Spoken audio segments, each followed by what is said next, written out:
मैं बड़ा मंदमती हूँ। हाय, ऐश्वर्य के लोभ से ही मैंने यह महापाप कर डाला था। संजय, मैं क्या करूं, कैसे करूं और कहां जाऊं? ये मंदमती कौरव तो काल के अधीन होकर विनाश की ओर ही जा रहे हैं। 100 पुत्रों के मरने पर जब मुझे विवश होकर उनकी स्त्रियों का करुण क्रंदन सुनना पड़ेगा, तो मौत भी मुझे कैसे स्पर्श करेगी? जिस प्रकार वायु से प्रज्वलित हुआ अग्नि घास-फूस की ढेरी को भस्म कर देता है, वैसे ही अर्जुन की सहायता से गदाधारी भीम मेरे सब पुत्रों को मार डालेगा। देखो, आज तक युधिष्ठिर की मैंने एक भी झूठ बात नहीं सुनी और अर्जुन जैसा वीर उसके पक्ष में है, इसलिए वह तो त्रिलोकी का राज्य भी पा सकता है। रात दिन विचार करने पर भी मुझे ऐसा कोई योद्धा दिखाई नहीं देता जो रथ युद्ध में अर्जुन का सामना कर सके। यदि किसी प्रकार वीरवर द्रोणाचार्य और कर्ण उसका मुकाबला करने के लिए आगे बढ़े भी, तो भी अर्जुन को जीतने के विषय में तो मुझे बड़ा भारी संदेह है। इसलिए मेरी विजय होने की कोई सूरत नहीं है। अर्जुन तो सारे देवताओं को भी जीत चुका है, वह कहीं हारा हो, यह मैंने आज तक नहीं सुना, क्योंकि जो स्वभाव और आचरण में उसी के समान है, वे श्री कृष्ण उसके सारथी हैं। जिस समय वह रणभूमि में रोषपूर्वक पैने-पैने बाणों की वर्षा करेगा, उस समय विधाता के रचे हुए सर्वसंहारक काल के समान उसे काबू में करना असंभव हो जाएगा। उस समय महलों में बैठा हुआ मैं भी निरंतर कौरवों के संहार और फूट आदि की बातें ही सुनूंगा। वस्तुतः इस युद्ध में सब ओर से भरत वंश पर विनाश का ही आक्रमण होगा। संजय, जैसे पांडव लोग विजय के लिए उत्सुक हैं, वैसे ही उनके सब साथी भी विजय के लिए कटिबद्ध और पांडवों के लिए अपने प्राण निछावर करने को तैयार हैं। तुमने मेरे सामने शत्रु पक्ष के पंचाल, केकय, मत्स्य और मगध देशीय राजाओं के नाम लिए हैं, किंतु जगत सृष्टा श्री कृष्ण तो इच्छा मात्र से इंद्र के सहित इन सभी लोकों को अपने वश में कर सकते हैं। वे भी पांडवों की विजय का निश्चय किए हुए हैं। सात्यकी ने भी अर्जुन से सारी शस्त्र विद्या सीख ली है। वह बीजों के समान बाणों की वर्षा करता हुआ युद्ध क्षेत्र में डटा रहेगा। महारथी धृष्टद्युम्न भी बड़ा भारी शस्त्रज्ञ है, वह भी मेरे पक्ष के वीरों से युद्ध करेगा ही। भैया, मुझे तो हर समय युधिष्ठिर के कोप और अर्जुन के पराक्रम का तथा नकुल, सहदेव और भीमसेन का भय लगा रहता है। युधिष्ठिर सर्वगुण संपन्न है और प्रज्वलित अग्नि के समान तेजस्वी है। ऐसा कौन मूढ़ है जो पतंगे की तरह उसमें गिरना चाहेगा? इसलिए कौरवों, मेरी बात सुनो, मैं तो उनके साथ युद्ध न करना ही अच्छा समझता हूँ। युद्ध करने पर तो निश्चय ही इस सारे कुल का नाश हो जाएगा। मेरा तो यही निश्चित विचार है और ऐसा करने से ही मेरे मन को शांति मिल सकती है। यदि तुम सबको भी युद्ध न करना ही ठीक मालूम हो, तो हम संधि के लिए प्रयत्न करें। संजय ने कहा, महाराज, आप जैसा कह रहे हैं, वैसी ही बात है। मुझे भी गांडीव धनुष से समस्त क्षत्रियों का नाश दिखाई दे रहा है। देखिए, यह कुरु जांगल देश तो पैतृक राज्य है और शेष सब भूमि आपको पांडवों की ही जीती हुई मिली है। पांडवों ने अपने बाहुबल से जीतकर यह भूमि आपको भेंट कर दी है, परंतु आप इसे अपनी ही विजय की हुई मानते हैं। जब गंधर्व राज चित्रसेन ने आपके पुत्रों को कैद कर लिया था, उस समय उन्हें भी अर्जुन ही छुड़ाकर लाया था। बाण छोड़ने वालों में अर्जुन श्रेष्ठ है, धनुषों में गांडीव श्रेष्ठ है, समस्त प्राणियों में श्री कृष्ण श्रेष्ठ है और ध्वजाओं में वानर के चिन्ह वाली ध्वजा सबसे श्रेष्ठ है। ये सब वस्तुएं अर्जुन के ही पास हैं, अतः अर्जुन काल चक्र के समान हम सभी का नाश कर डालेगा। भरत श्रेष्ठ, निश्चय मानिए, जिसके सहायक भीम और अर्जुन है, यह सारी पृथ्वी आज उसी की है। दुर्योधन का वक्तव्य और संजय द्वारा अर्जुन के रथ का वर्णन। यह सब सुनकर दुर्योधन ने कहा, महाराज, आप डरे नहीं, हमारे विषय में कोई चिंता करने की भी आवश्यकता नहीं है। हम काफी शक्तिमान हैं और शत्रुओं को संग्राम में परास्त कर सकते हैं।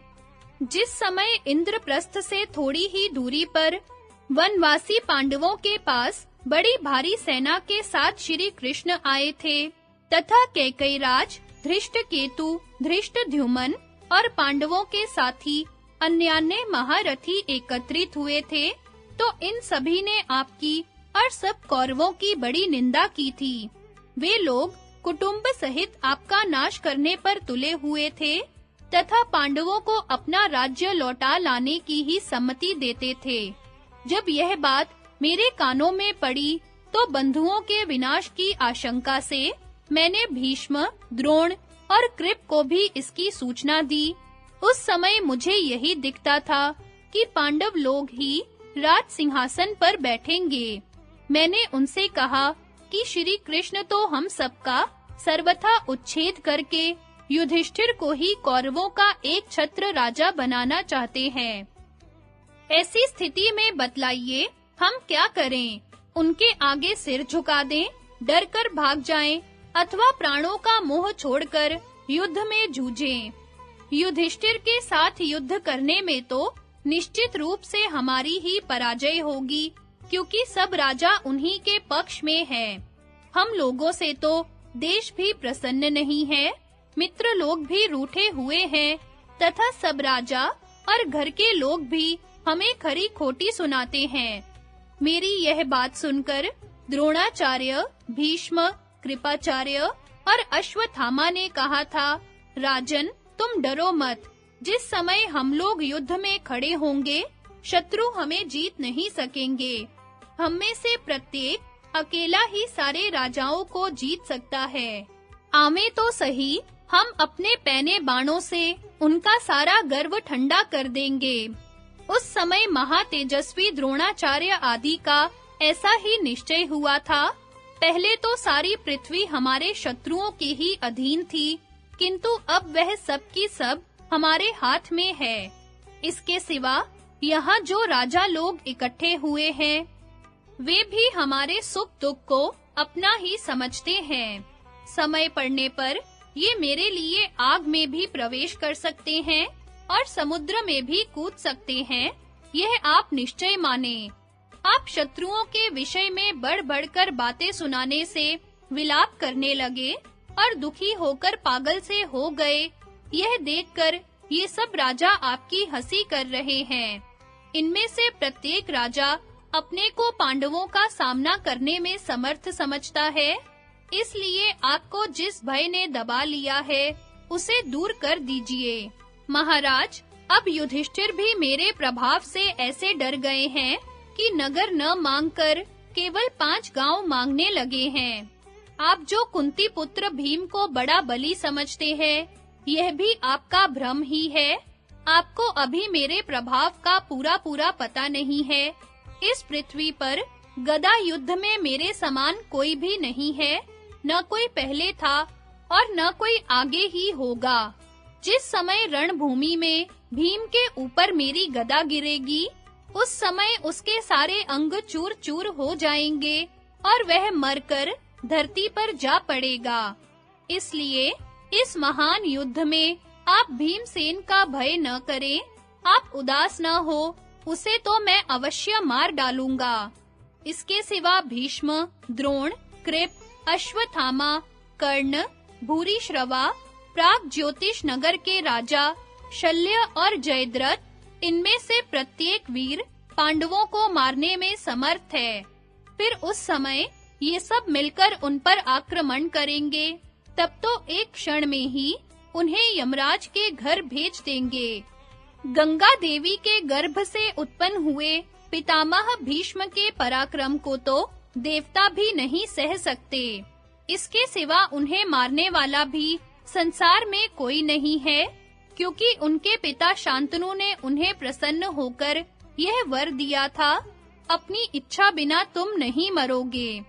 दूसरे वीर भरद्वाज पुत्र द्रोण है, उनके पुत्र अश्वत्थामा भी शस्त्र अस्त्र में पारंगत हैं।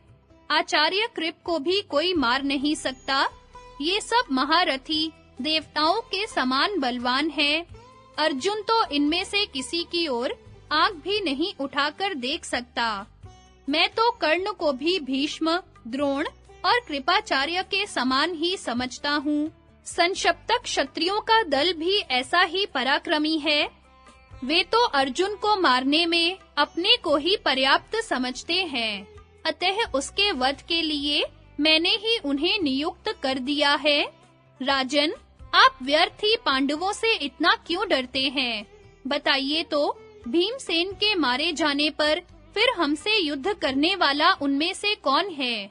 यदि आपको कोई दिखता हो तो मुझे बताइए। शत्रुओं की सेना के तो पांचों भाई पांडव तथा धृष्टद्युम्न और सात्यकी, ये सात ही वीर प्रधान बल है, किंतु हमारी ओर भीष्म, द्रोण, कृप, अश्वत्थामा, कर्ण, सोमदत्त, बहलीक, प्राग ज्योतिष प्रदेश के राजा शल्य, अवंती राजविंद और अनुविंद, जयद्रथ, दुःशासन, दुर्मुख, दुस्सह, श्रुतायु, चित्रसेन, पुरुमित्र, विवंशिति, शल, भूरिश्रवा और विकर्ण, ये बड़े-बड़े वीर हैं तथा 11 अक्षौहिणी सेना एकत्रित है। शत्रुओं के पास तो हमसे कम केवल 7 अक्षौहिणी सेना है, फिर हमारी हार कैसे होगी?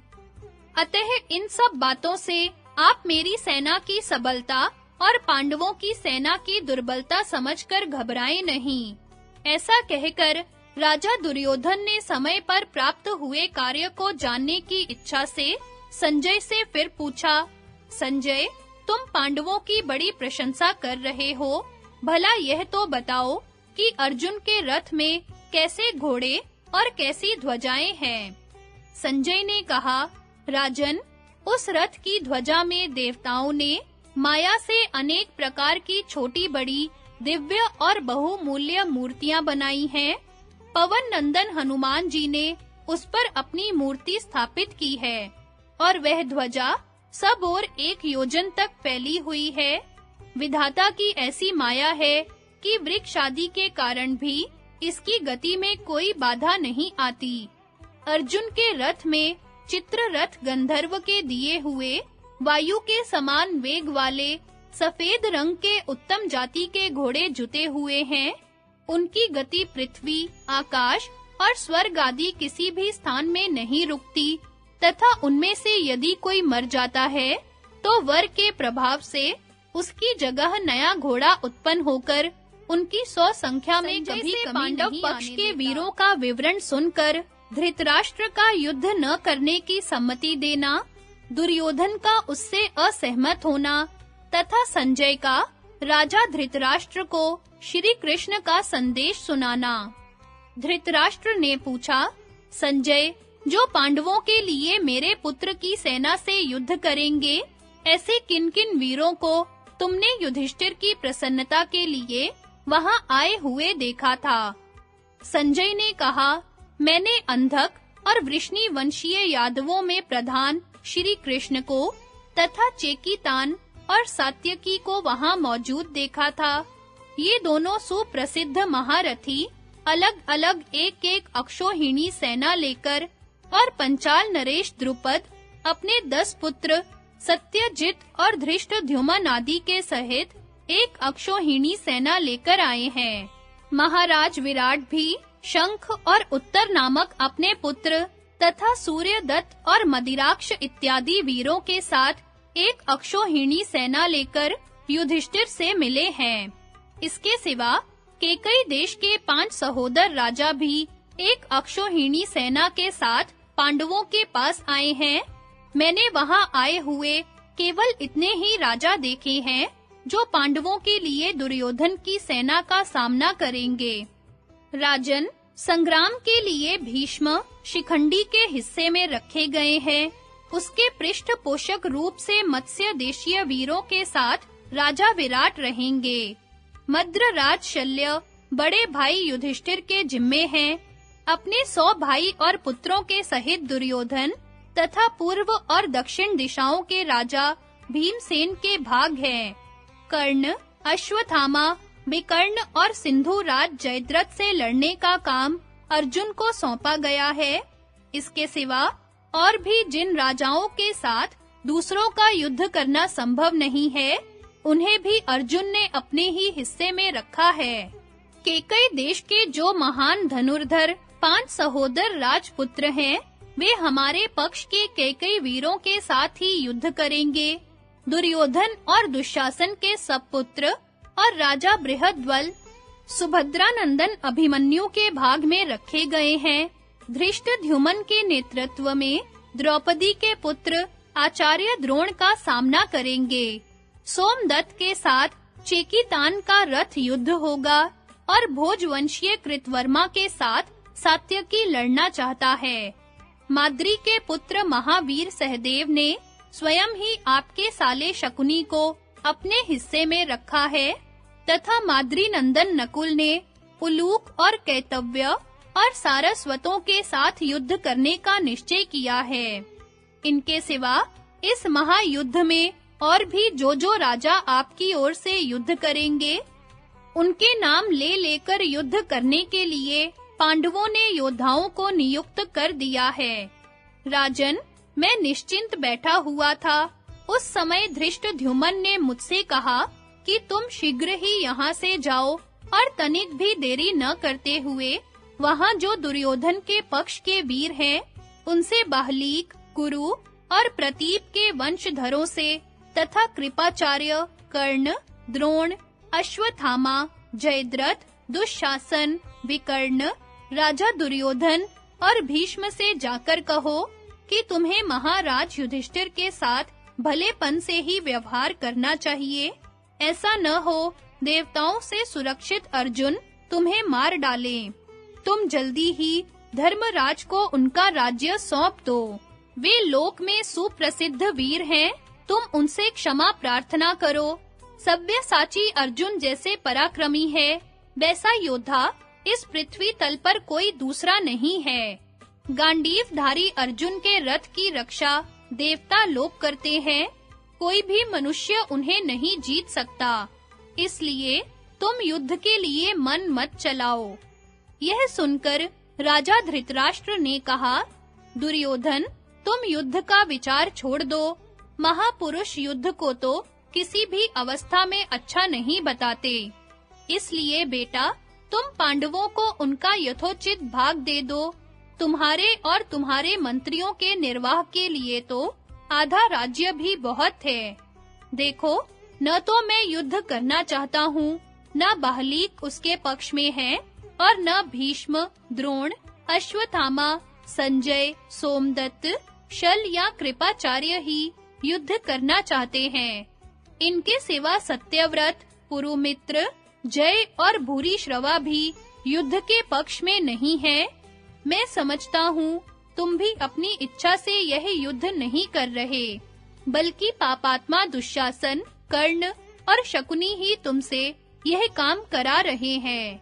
इस पर दुर्योधन ने कहा, पिताजी, मैंने आप, द्रोण, अश्वत्थामा, संजय, भीष्म, काम्बोज नरेश, कृप, सत्यव्रत, पुरुमित्र, भूरिश्रवा अथवा आपके अन्य योद्धाओं के भरोसे से पांडवों को युद्ध के लिए आमंत्रित नहीं किया है। इस युद्ध में पांडवों का संहार तो मैं, कर्ण और भाई दुशासन हम 3 ही कर लेंगे। या तो पांडवों को मारकर मैं ही पृथ्वी का शासन करूंगा, या पांडव लोग मुझे मारकर इसे भोगेंगे। मैं जीवन, राज्य और धन ये सब तो छोड़ सकता हूँ, किंतु पांडवों के साथ रहना मेरे वश की बात नहीं है। सुई की बारीक नोक से जितनी भूमि छिद सकती है, उतनी भी मैं पांडवों को नहीं दे सकता। धृतराष्ट्र ने कहा, बंधुओं, मुझे तुम सभी कौरवों के लिए बड़ा शोक है। दुर्योधन को तो मैंने त्याग दिया, किंतु जो लोग इस मूर्ख का अनुसरण करेंगे वे भी अवश्य यमलोक में जाएंगे। जब पांडवों की मार से कौरव सेना व्याकुल हो जाएगी, तब तुम्हें मेरी बात का स्मरण होगा। फिर संजय से कहा, संजय, महात्मा श्री कृष्ण और अर्जुन ने तुमसे जो बातें कही हैं, वे सब मुझे सुनाओ। उन्हें सुनने की मेरी बड़ी इच्छा है। संजय ने कहा, राजन, श्री कृष्ण और अर्जुन को मैंने जिस स्थिति में देखा था, वह सुनिए, तथा उन वीरों ने जो कुछ कहा है, वह भी मैं आपको सुनाता हूँ। महाराज, आपका संदेश सुनाने के लिए मैं अपने पैरों की अंगुलियों की ओर दृष्टि रखकर बड़ी सावधानी से हाथ जोड़े उनके अंतःपुर में गया। उस स्थान में अभिमन्यु और नकुल सहदेव भी नहीं जा सकते थे। वहां पहुंचकर मैंने देखा कि श्री कृष्ण अपने दोनों चरण अर्जुन की गोद में रखे हुए बैठे हैं, तथा अर्जुन के चरण द्रौपदी और सत्यभामा की गोद में हैं। अर्जुन ने बैठने के लिए मुझे एक सोने का पाद पीठ दिया। मैं उसे हाथ से स्पर्श करके पृथ्वी पर बैठ गया। उन दोनों महापुरुषों को एक आसन पर बैठे देखकर मुझे बड़ा भय मालूम हुआ और मैं सोचने लगा कि मंद बुद्धि दुर्योधन कर्ण की बकवाद में आकर इन विष्णु और इंद्र के समान वीरों के स्वरूप को कुछ नहीं समझता। उस समय मुझे तो यही निश्चय हुआ कि ये दोनों जिनकी आज्ञा में रहते हैं, उन धर्मराज युधिष्ठिर के मन का संकल्प ही पूरा होगा। वहां अन्न पान आदि से मेरा सत्कार किया गया। फिर आराम से बैठ जाने पर मैंने हाथ जोड़कर उन्हें आपका संदेश सुनाया। इस पर अर्जुन ने श्री कृष्ण के चरणों में प्रणाम करके उसका उत्तर देने के लिए प्रार्थना की। तब भगवान बैठ गए और आरंभ में मधुर किंतु परिणाम में कठोर शब्दों में मुझसे कहने लगे, संजय, बुद्धिमान धृतराष्ट्र, कुरु वृद्ध भीष्म और आचार्य द्रोण से तुम हमारी ओर से यह संदेश कहना। तुम बड़ों को हमारा प्रणाम कहना और छोटों से कुशल पूछकर उन्हें यह कहना कि तुम्हारे सिर पर बड़ा संकट आ गया है, इसलिए तुम अनेक प्रकार के यज्ञों का अनुष्ठान करो, ब्राह्मणों को दान दो और स्त्री पुत्रों के साथ कुछ दिन आनंद भोग लो। देखो, अपना चीर खींचे जाते समय द्रौपदी ने जो हे गोविंद ऐसा कहकर मुझ द्वारकावासी को पुकारा था, उसका ऋण मेरे ऊपर बहुत बढ़ गया है। वह एक क्षण को भी मेरे हृदय से दूर नहीं होता। भला जिसके साथ मैं हूँ, उस अर्जुन से युद्ध करने की प्रार्थना ऐसा कौन मनुष्य कर सकता है जिसके सिर पर काल न नाच रहा हो। मुझे तो देवता, असुर, मनुष्य, यक्ष, गंधर्व और नागों में ऐसा कोई भी दिखाई नहीं देता जो रणभूमि में अर्जुन का सामना कर सके। विराट नगर में तो उसने अकेले ही सारे कौरवों में भगदड़ मचा दी थी और वे इधर-उधर चंपत हो गए थे। यही इसका पर्याप्त प्रमाण है। बल, वीर्य, तेज, फुर्ती, काम की सफाई, अविषाद और धैर्य, ये सारे गुण अर्जुन के सिवा और किसी एक व्यक्ति में नहीं मिलते। इस प्रकार अर्जुन को उत्साहित करते हुए श्री कृष्ण ने मेघ के समान गरज कर ये शब्द कहे। भीष्म द्वारा उसकी अवज्ञा, कर्ण की प्रतिज्ञा, विदुर का वक्तव्य तथा धृतराष्ट्र का दुर्योधन को समझाना। वैशंपायन जी कहते हैं, जन्मेजय, तब दुर्योधन का हर्ष बढ़ाते हुए कर्ण ने कहा, गुरुवर परशुराम जी से मैंने जो ब्रह्मास्त्र प्राप्त किया था, वह अभी तक मेरे पास है। अतः अर्जुन को जीतने में तो मैं अच्छी तरह समर्थ हूँ। उसे परास्त करने का भार मेरे ऊपर रहा। यही नहीं, मैं पांचाल, करुष, मत्स्य और बेटे पोतों के सहित अन्य सब पांडवों को भी एक क्षण में मारकर शस्त्र अस्त्र के द्वारा प्राप्त होने वाले लोकों को प्राप्त करूंगा। पितामह भीष्म, द्रोणाचार्य तथा अन्य सब राजा लोग भी आपके ही पास रहें। पांडवों को तो अपनी प्रधान सेना के सहित जाकर मैं ही मार दूंगा। यह काम मेरे जिम्मे रहा। जब कर्ण इस प्रकार कह रहा था, तो भीष्म जी कहने लगे, कर्ण, तुम्हारी बुद्धि तो कालवश नष्ट हो गई है। तुम क्या बढ़-बढ़कर बातें बना रहे हो? याद रखो, इन कौरवों की मृत्यु तो पहले तुम जैसे प्रधान वीर के मारे जाने पर ही होगी। इसलिए तुम अपनी रक्षा का प्रबंध करो। अजी, खांडव वन का दाह करते समय श्री कृष्ण के सहित अर्जुन ने जो काम किया था, उसे सुनकर ही तुम्हें अपने बंधु बांधवों के सहित होश में आ जाना चाहिए। देखो, बाणासुर और भौमासुर का वध करने वाले श्री कृष्ण अर्जुन की रक्षा करते हैं। इस घोर संग्राम में वे तुम जैसे चुने-चुने वीरों का ही नाश करेंगे। यह सुनकर कर्ण बोला, पितामह जैसा कहते हैं, श्री कृष्ण तो निस्संदेह वैसे ही हैं, बल्कि उससे भी बढ़कर हैं। परंतु इन्होंने मेरे लिए जो कुछ कड़ी बातें कही हैं, उनका परिणाम भी ये कान खोलकर सुन लें।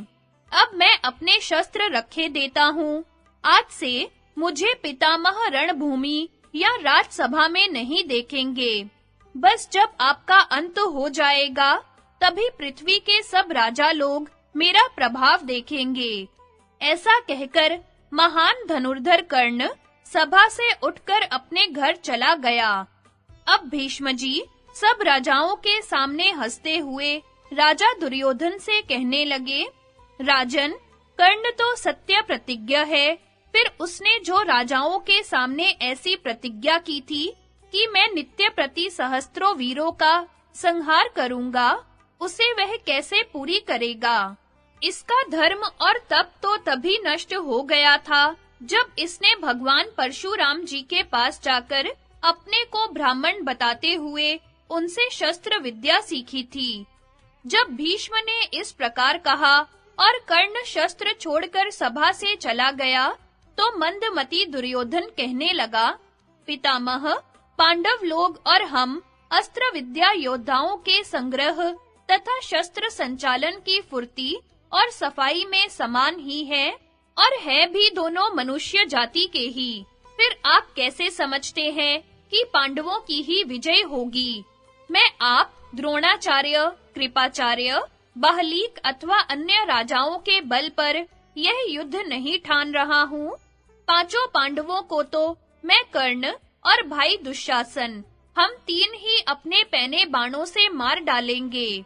इस पर विदुर जी ने कहा, वृद्ध पुरुष इस लोक में दम को ही कल्याण का साधन बताते हैं। जो पुरुष दम, दान, तप, ज्ञान और स्वाध्याय का अनुसरण करता रहता है, उसी को दान, क्षमा और मोक्ष यथावत रूप से प्राप्त होते हैं। दम तेज की वृद्धि करता है। दम पवित्र और सर्वश्रेष्ठ है। इस प्रकार जिसका पाप निवृत्त होकर तेज बढ़ गया है, वह पुरुष परम पद प्राप्त कर लेता है।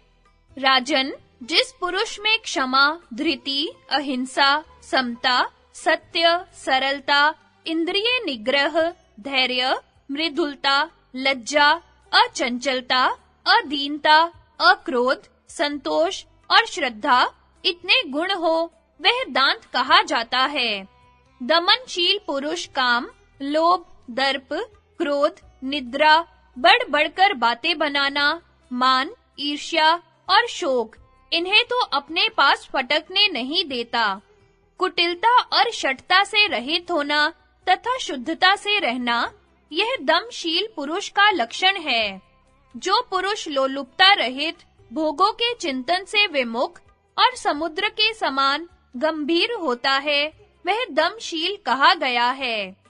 अच्छे आचरण वाला, शीलवान, प्रसन्न चित्त, आत्मवेता और बुद्धिमान पुरुष इस लोक में सम्मान पाकर मरने पर सद्गति प्राप्त करता है। तात, हमने पूर्व पुरुषों के मुख से सुना था कि किसी समय एक चिड़ी मार ने चिड़ियों को फंसाने के लिए पृथ्वी पर जाल फैलाया। उस जाल में साथ-साथ रहने वाले दो पक्षी फंस गए। तब वे दोनों उस जाल को लेकर उड़ चले। चिड़ीमार उन्हें आकाश में चढ़े देखकर उदास हो गया और जिधर-जिधर वे जाते उधर-उधर ही उनके पीछे दौड़ रहा था। इतने में ही एक मुनि की उस पर दृष्टि पड़ी। उस व्याध से उन मुनिवर ने पूछा, अरे व्याध, मुझे यह बात बड़ी विचित्र जान पड़ती है कि तू उड़ते हुए पक्षियों के पीछे पृथ्वी पर भटक रहा है। व्याध ने कहा, ये दोनों पक्षी आपस में मिल गए हैं, इसलिए मेरे जाल को लिए जा रहे हैं। अब जहां इनमें झगड़ा होने लगेगा, वहीं ये मेरे वश में आ जाएंगे। थोड़ी ही देर में काल के वशीभूत हुए उन पक्षियों में झगड़ा होने लगा और वे लड़ते-लड़ते पृथ्वी पर गिर पड़े। बस चिड़ीमार ने चुपचाप उनके पास जाकर उन दोनों को पकड़ लिया। इसी प्रकार जब दो कुटुंबियों में संपत्ति के लिए परस्पर झगड़ा होने लगता है, तो वे शत्रुओं के चंगुल में फंस जाते हैं। आप सदारी के काम तो साथ बैठकर भोजन करना, आपस में प्रेम से बातचीत करना, एक दूसरे के सुख दुख को पूछना और आपस में मिलते जुलते रहना है। जो शुद्ध हृदय पुरुष समय आने पर गुरुजनों का आश्रय लेते हैं, वे सिंह से सुरक्षित वन के समान किसी के भी दबाव में नहीं आ सकते। एक बार कई भील और ब्राह्मणों के साथ हम गंधमादन पर्वत पर गए थे। वहां हमने एक शहद से भरा हुआ छत्ता देखा। अनेकों विषधर सर्प उसकी रक्षा कर रहे थे। वह ऐसा गुण युक्त था कि यदि कोई पुरुष उसे पाले तो अमर हो जाए, अंधा सेवन करे तो सूझता हो जाए और बूढ़ा युवा हो जाए। यह बात हमने रासायनिक ब्राह्मणों से सुनी थी। भी लोग उसे प्राप्त करने का लोभ न रोक सके और उस सर्पों वाली गुफा में जाकर नष्ट हो गए। इसी प्रकार आपका पुत्र दुर्योधन अकेला ही सारी पृथ्वी को भोगना चाहता है। इसे मोहवश शहद तो दिख रहा है, किंतु अपने नाश का सामान दिखाई नहीं देता। याद रखिए, जिस प्रकार अग्नि सब वस्तुओं को जला डालता है, वैसे ही द्रुपद, विराट और क्रोध में भरा हुआ अर्जुन ये संग्राम में किसी को भी जीता नहीं छोड़ेंगे। इसलिए राजन, आप महाराज युधिष्ठिर को भी अपनी गोद में स्थान दीजिए, नहीं तो इन दोनों का युद्ध होने पर किसकी जीत होगी, यह निश्चित रूप से नहीं कहा जा सकता। विदुर जी का वक्तव्य समाप्त होने पर राजा धृतराष्ट्र ने कहा, बेटा दुर्योधन, मैं तुमसे जो कुछ कहता हूँ, उस पर ध्यान दो। तुम अनजान बटोही के समान इस समय कुमार्ग को ही सुमार्ग समझ रहे हो। इसी से तुम पांचों पांडवों के तेज को दबाने का विचार कर रहे हो। परंतु याद रखो, उन्हें जीतने का विचार करना अपने प्राणों को संकट में डालना है। श्री कृष्ण अपनी देह, गेह, स्त्री, कुटुंबी और राज्य को एक ओर तथा अर्जुन को दूसरी ओर समझते हैं। उसके लिए वे इन सभी को त्याग सकते हैं। जहां अर्जुन रहता है, वहीं श्री कृष्ण रहते हैं, और जिस सेना में स्वयं श्री कृष्ण रहते हैं, उसका वेग तो पृथ्वी के लिए भी असह्य हो जाता है। देखो, तुम सत्पुरुषों और तुम्हारे हित की कहने वाले सुहृदों के कथनानुसार आचरण करो और इन वयोवृद्ध पितामह भीष्म की बात पर ध्यान दो। मैं भी कौरवों के ही हित की बात सोचता हूँ। तुम्हें मेरी बात भी माननी चाहिए और द्रोण, कृप, विकर्ण एवं महाराज बाहलीक के कथन पर भी ध्यान देना चाहिए। भरत श्रेष्ठ, ये सब धर्म के मर्मज्ञ और कौरव एवं पांडवों पर समान स्नेह रखने वाले हैं।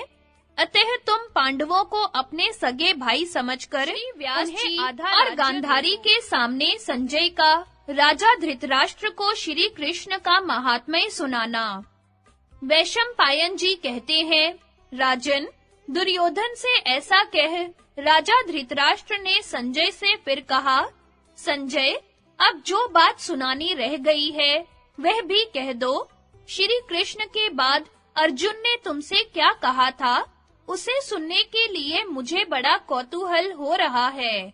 संजय ने कहा, श्री कृष्ण की बात सुनकर कुंती पुत्र अर्जुन ने उनके सामने ही कहा, संजय, तुम पितामह भीष्म, महाराज धृतराष्ट्र, द्रोणाचार्य, कृपाचार्य, कर्ण, राजा बाहलीक, अश्वत्थामा, सोमदत्त, शकुनी, दुःशासन, विकर्ण और वहां इकट्ठे हुए समस्त राजाओं से मेरा यथा योग्य अभिवादन कहना और मेरी ओर से उनकी कुशल पूछना तथा पापात्मा दुर्योधन, उसके मंत्री और वहां आए हुए सब राजाओं को श्री कृष्ण चंद्र का समाधान युक्त संदेश सुनाकर मेरी ओर से भी इतना कहना कि शत्रु दमन महाराज युधिष्ठिर जो अपना भाग लेना चाहते हैं, वह यदि तुम नहीं दोगे तो मैं अपने तीखे तीरों से तुम्हारे घोड़े, हाथी और पैदल सेना के सहित तुम्हें यमपुरी भेज दूंगा। महाराज, इसके बाद मैं अर्जुन से विदा होकर और श्री कृष्ण को प्रणाम करके उनका गौरवपूर्ण संदेश आपको सुनाने के लिए तुरंत ही यहाँ चला आया। वैशंपायन जी कहते हैं, राजन, श्री कृष्ण और अर्जुन की इन बातों का दुर्योधन ने कुछ भी आदर नहीं किया। सब लोग चुप ही रहे।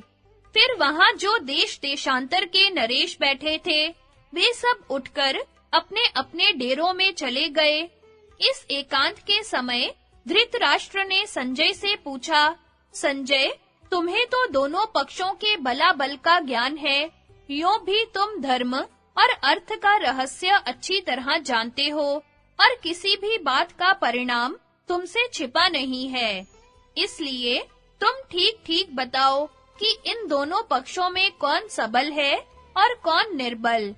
संजय ने कहा, राजन, एकांत में तो मैं आपसे कोई भी बात नहीं कहना चाहता, क्योंकि इससे आपके हृदय में डाह होगी।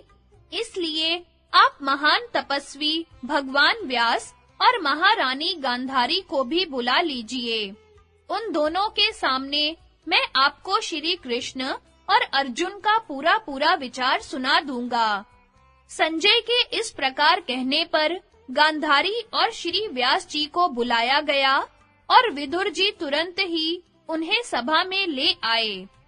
तब महामुनि व्यास जी राजा धृतराष्ट्र और संजय का विचार जानकर उनके मत पर दृष्टि रखते हुए कहने लगे, संजय, धृतराष्ट्र तुमसे प्रश्न कर रहे हैं, अतः इनकी आज्ञा के अनुसार तुम श्री कृष्ण और अर्जुन के विषय में जो कुछ जानते हो, वह सब ज्यों का त्यों सुना दो। संजय ने कहा, अर्जुन और श्री कृष्ण दोनों ही बड़े सम्मानित धनुर्धर हैं। श्री कृष्ण के चक्र का भीतर का भाग 5 हाथ चौड़ा है और वे उसका इच्छा अनुसार प्रयोग कर सकते हैं। नरकासुर, शंबर, कंस और शिशुपाल ये बड़े भयंकर वीर थे, किंतु भगवान कृष्ण ने इन्हें खेल में ही परास्त कर दिया था। यदि एक ओर सारे संसार को और दूसरी ओर श्री कृष्ण को रखा जाए, तो श्री कृष्ण ही बल में अधिक निकलेंगे। वे संकल्प मात्र से सारे संसार को भस्म कर सकते हैं। श्री कृष्ण तो वहीं रहते हैं जहां सत्य, धर्म, लज्जा और सरलता का निवास होता है, और जहां श्री कृष्ण रहते हैं वहीं विजय होती है।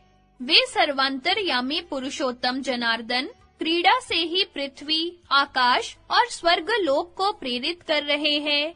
इस समय सबको अपनी माया से मोहित करके वे पांडवों को ही निमित्त बनाकर आपके अधर्मनिष्ठ मूढ़ पुत्रों को भस्म करना चाहते हैं। ये श्री केशव ही अपनी चिचक्ति से अहरनिश काल चक्र, जगत चक्र और युग चक्र को घुमाते रहते हैं। मैं सच कहता हूँ, एकमात्र वे ही काल, मृत्यु और संपूर्ण स्थावर जंगम जगत के स्वामी हैं तथा अपनी माया के द्वारा लोगों को मोह में डाले रहते हैं। जो लोग केवल उन्हीं की शरण ले लेते हैं, वे ही मोह में नहीं पड़ते। धृतराष्ट्र ने पूछा, संजय, श्री कृष्ण समस्त लोकों के अधीश्वर हैं। इस बात को तुम कैसे जानते हो और मैं क्यों नहीं जान सका? इसका रहस्य मुझे बताओ। संजय ने कहा, राजन, आपको ज्ञान नहीं है और मेरी ज्ञान दृष्टि कभी मंद नहीं पड़ती। जो पुरुष ज्ञानहीन है, वह श्री कृष्ण के वास्तविक स्वरूप को नहीं जान सकता। मैं ज्ञान दृष्टि से प्राणियों की उत्पत्ति और विनाश करने वाले अनादि मधुसूदन भगवान को जानता हूँ। धृतराष्ट्र ने पूछा, संजय, भगवान कृष्ण में सर्वदा तुम्हारी जो भक्ति रहती है, उसका स्वरूप क्या है? संजय ने कहा, महाराज, आपका कल्याण हो। सुनिए, मैं कभी भी कपट का आश्रय नहीं लेता, किसी व्यर्थ धर्म का आचरण नहीं करता। ध्यान योग के द्वारा मेरा भाव शुद्ध हो गया है, अतः शास्त्र के वाक्यों द्वारा मुझे श्री कृष्ण के स्वरूप का ज्ञान हो गया है। यह सुनकर राजा धृतराष्ट्र ने दुर्योधन से कहा, भैया दुर्योधन, संजय हमारे हितकारी और विश्वास पात्र है, अतः तुम भी ऋषिकेश जनार्दन भगवान श्री कृष्ण की शरण लो। दुर्योधन ने कहा, देवकी नंदन भगवान श्री कृष्ण भले ही तीनों लोकों का संहार कर डाले, किंतु जब वे अपने को अर्जुन का सखा घोषित कर चुके हैं, तो मैं उनकी शरण में नहीं जा सकता। तब धृतराष्ट्र ने गांधारी से कहा, गांधारी, तुम्हारा यह दुर्बुद्धि और अभिमानी पुत्र ईर्ष्यावश सत्पुरुषों की बात न मानकर अधोगति की ओर जा रहा है। गांधारी ने कहा, दुर्योधन, तू बड़ा ही दुष्ट बुद्धि और मूर्ख है। अरे, तू ऐश्वर्य के लोभ में फंसकर अपने बड़े बूढ़ों की आज्ञा का उल्लंघन कर रहा है। मालूम होता है अब तू अपने ऐश्वर्य, जीवन, माता-पिता सभी से हाथ धो चुका है। देख, जब भीमसेन तेरे प्राण लेने को तैयार होगा, उस समय तुझे अपने पिताजी की बातें याद आएंगी। फिर व्यास जी ने कहा, धृतराष्ट्र, तुम मेरी बात सुनो, तुम श्री कृष्ण के प्यारे हो। अहो, तुम्हारा संजय जैसा दूत है, जो तुम्हें कल्याण के मार्ग में ही ले जाएगा। इसे पुराण पुरुष श्री ऋषिकेश के स्वरूप का पूरा ज्ञान है, अतः यदि तुम इसकी बात सुनोगे, तो यह तुम्हें जन्म मरण के महान भय से मुक्त कर देगा। जो लोग कामनाओं से अंधे हो रहे हैं, वे अंधे के पीछे लगे हुए अंधे के समान अपने कर्मों के अनुसार बार-बार मृत्यु के मुख में जाते हैं। मुक्ति का मार्ग तो सबसे निराला है, उसे बुद्धिमान पुरुष ही पकड़ते हैं। उसे पकड़कर वे महापुरुष मृत्यु से पार हो जाते हैं और उनकी कहीं भी आसक्ति नहीं रहती। तब धृतराष्ट्र ने संजय से पूछा, भैया संजय, तुम मुझे कोई ऐसा निर्भय मार्ग बताओ, जिससे चलकर मैं श्री कृष्ण को पा सकूं और मुझे परम पद प्राप्त हो जाए। संजय ने कहा, कोई अजीतेंद्रिय पुरुष श्री ऋषिकेश भगवान को प्राप्त नहीं कर सकता, इसके सिवा उन्हें पाने का कोई और मार्ग नहीं है। इंद्रियां बड़ी उन्मत्त हैं, इन्हें जीतने का साधन सावधानी से भोगों को त्याग देना है। प्रमाद और हिंसा से दूर रहना निसंदेह ये ही ज्ञान के मुख्य कारण है। इंद्रियों को निश्चल रूप से अपने काबू में रखना, इसी को विद्वान लोग ज्ञान कहते हैं।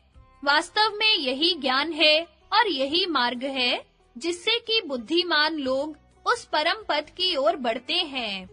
धृतराष्ट्र ने कहा, संजय, तुम एक बार फिर श्री कृष्ण चंद्र के स्वरूप का वर्णन करो, जिससे कि उनके नाम और कर्मों का रहस्य जानकर मैं उन्हें प्राप्त कर सकूं। संजय ने कहा, मैंने श्री कृष्ण के कुछ नामों की व्युत्पत्ति सुनी है, उसमें से जितना मुझे स्मरण है वह सुनाता हूँ। श्री कृष्ण तो वास्तव में किसी प्रमाण के विषय नहीं है।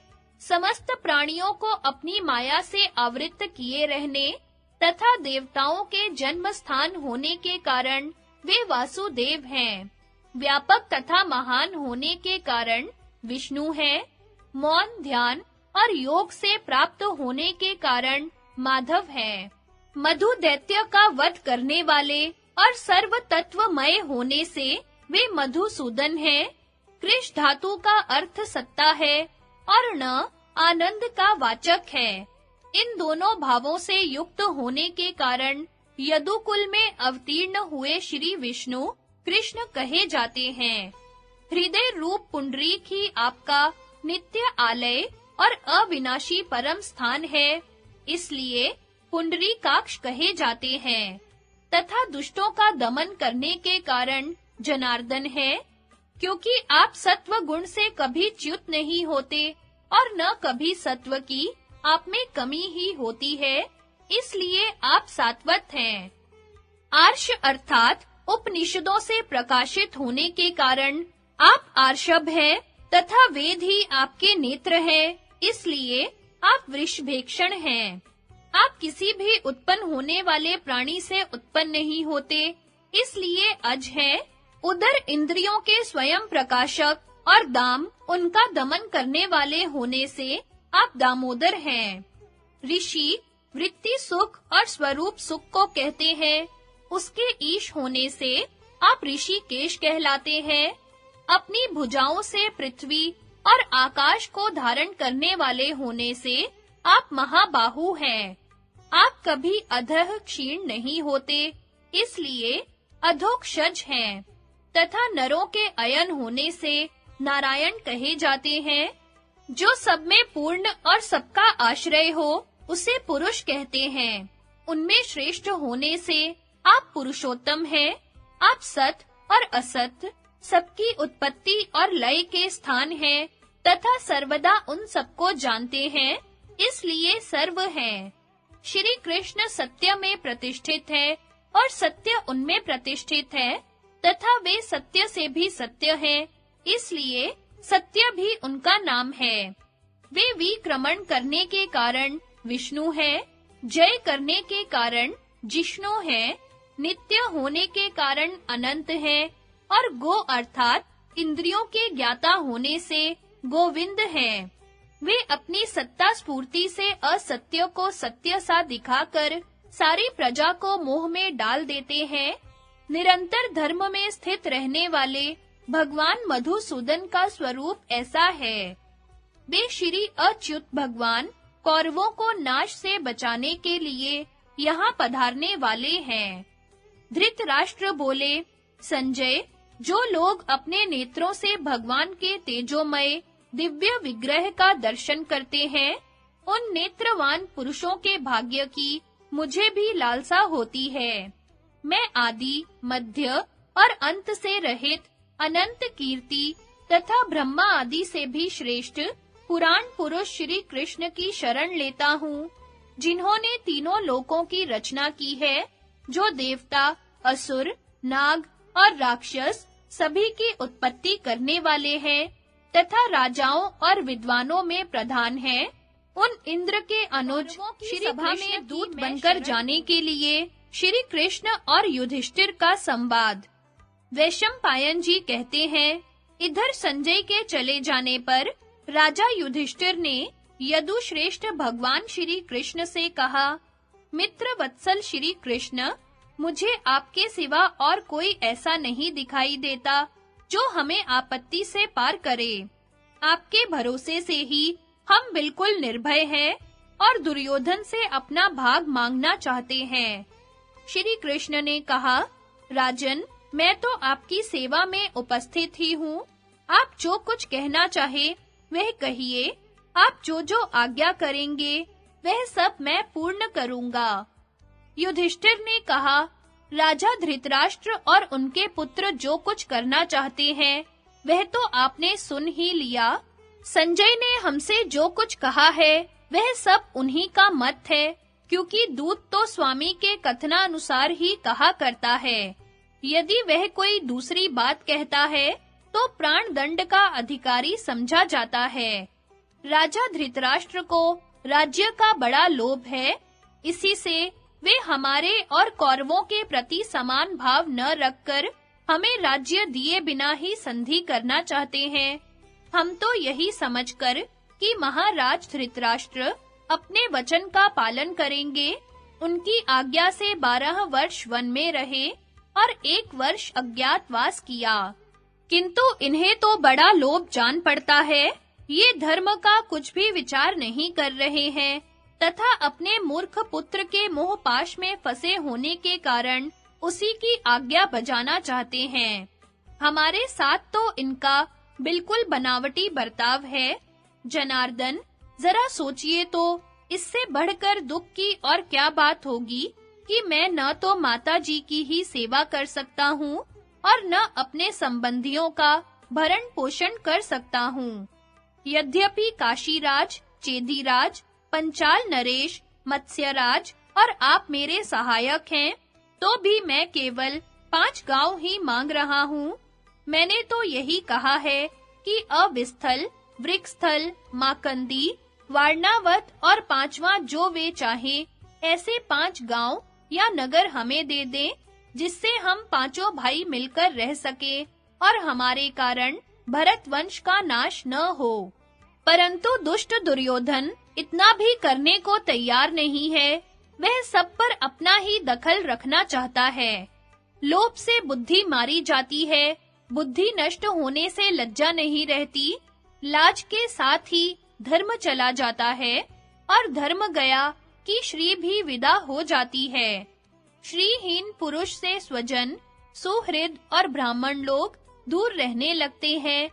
जैसे पुष्प फलहीन वृक्ष को छोड़कर पक्षी उड़ जाते हैं। निर्धन अवस्था बड़ी ही दुखमयी है। कोई-कोई तो इस अवस्था में पहुंचकर मौत ही मांगने लगते हैं। कोई किसी दूसरे गांव या वन में जा बसते हैं और कोई मौत के मुख में ही चले जाते हैं। जो लोग जन्म से ही निर्धन हैं, उन्हें इसका उतना कष्ट नहीं जान पड़ता जितना कि लक्ष्मी पाकर सुख में पले हुए लोगों को धन का नाश होने पर होता है। माधव, इस विषय में हमारा पहला विचार तो यह है कि हम और कौरव लोग आपस में संधि करके शांति पूर्वक समान रूप से उस राज्य लक्ष्मी को भोगें, और यदि ऐसा न हुआ तो अंत में हमें यही करना होगा कि कौरवों को मारकर यह सारा राज्य हम अपने अधीन कर लें। युद्ध में तो सर्वदा कलह रहता ही है और प्राण भी संकटग्रस्त रहते हैं। मैं तो नीति का आश्रय लेकर ही युद्ध करूंगा, क्योंकि मैं न तो राज्य छोड़ना चाहता हूँ और न कुल का नाश हो, यही मेरी इच्छा है। यूं तो हम साम, दान, दंड, भेद सभी उपायों से अपना काम कर लेना चाहते हैं, किंतु यदि थोड़ी नम्रता दिखाने से संधि हो जाए तो वही सबसे बढ़कर बात होगी, और यदि संधि न हुई तो युद्ध होगा ही। फिर पराक्रम न करना अनुचित ही होगा। जब शांति से काम नहीं चलता तो स्वतः ही कटुता आ जाती है। पंडितों ने इसकी उपमा कुत्तों के कलह से दी है। कुत्ते पहले पूंछ हिलाते हैं, इसके बाद एक दूसरे का दोष देखने लगते हैं, फिर गुर्राना आरंभ करते हैं। इसके पश्चात दांत दिखाना और भौंकना शुरू होता है और फिर युद्ध होने लगता है। उनमें जो बलवान होता है वही दूसरे का मांस खाता है। मनुष्यों में भी इससे कोई विशेषता नहीं है। श्री कृष्ण, अब मैं यह जानना चाहता हूँ कि ऐसा समय उपस्थित होने पर आप क्या करना उचित समझते हैं? ऐसा कौन उपाय है जिससे हम अर्थ और धर्म से वंचित न हो? पुरुषोत्तम, इस संकट के समय हम आपको छोड़कर और किससे सलाह लें?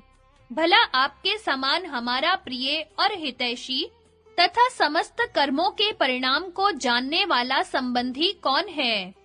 वैशंपायन जी कहते हैं, राजन, महाराज युधिष्ठिर के ऐसा कहने पर श्री कृष्ण ने कहा, मैं दोनों पक्षों के हित के लिए कौरवों की सभा में जाऊंगा, और यदि वहां आपके लाभ में किसी प्रकार की बाधा न पहुंचाते हुए संधि करा सकूंगा, तो समझूंगा मुझसे बड़ा भारी पुण्य कार्य बन गया।